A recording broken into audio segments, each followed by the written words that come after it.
A sheet of paper drifts across a railway platform. For a moment, it moves as if nothing unusual has happened.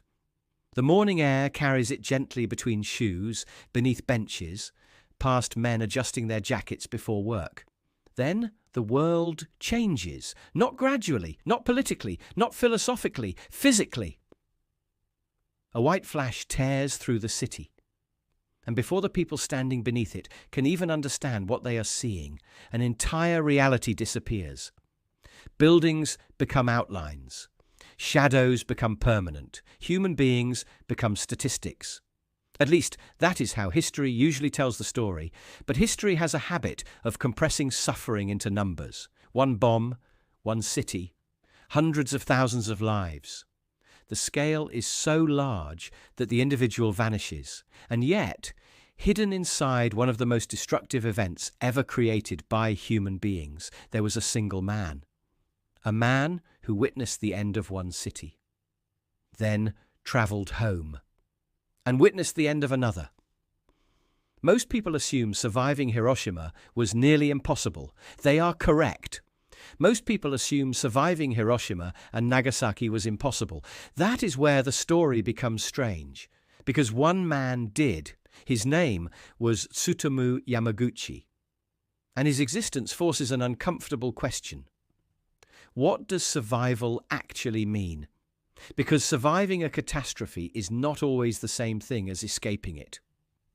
The morning of August 6th, 1945, began with ordinary concerns. The sort of concerns that disappear from historical records: a train schedule, work obligations, travel plans, minor frustrations. The details people rarely remember because they expect another morning to arrive tomorrow. Yamaguchi was 29 years old, a marine engineer. He had spent months working away from home in the city of Hiroshima. His business trip was ending. He was preparing to leave. Nothing about the day suggested immortality would briefly touch him.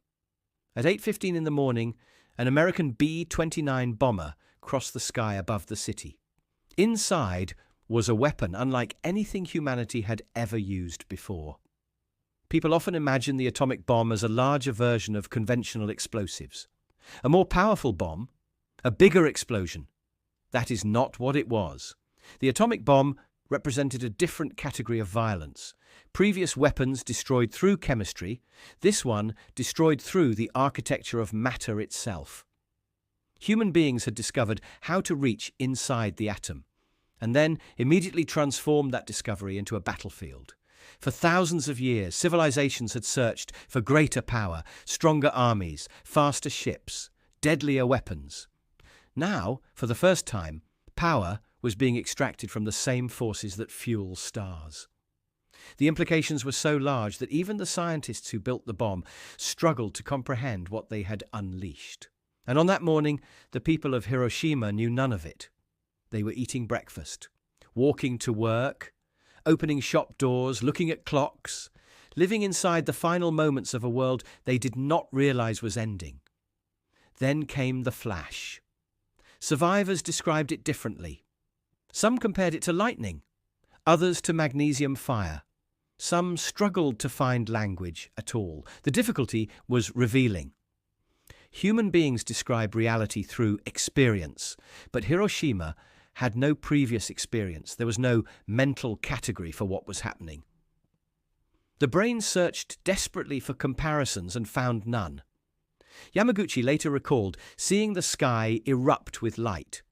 The next instant, a shock wave hurled him through the air. His eardrums ruptured. His body burned. The skin on parts of his upper body blistered almost immediately. Around him, the city dissolved. Not metaphorically, literally. Wood ignited. Concrete shattered. Steel twisted. Glass became airborne shrapnel, moving faster than thought. The bomb detonated approximately 600 meters above the city. The height was deliberate. Maximum destruction required distance from the ground. Even destruction, it turns out, has engineering principles. Within seconds, tens of thousands of people were dead. Within minutes, fires spread across neighborhoods. Within hours, survivors wandered through landscapes so altered they no longer recognized where they were.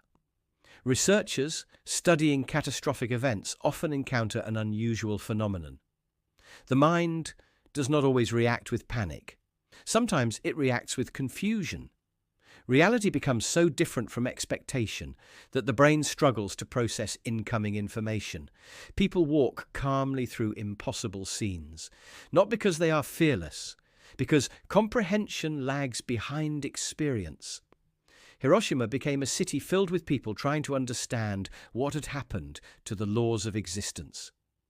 And somewhere among them was a wounded engineer who should not have survived, yet he did, burned, injured, traumatized,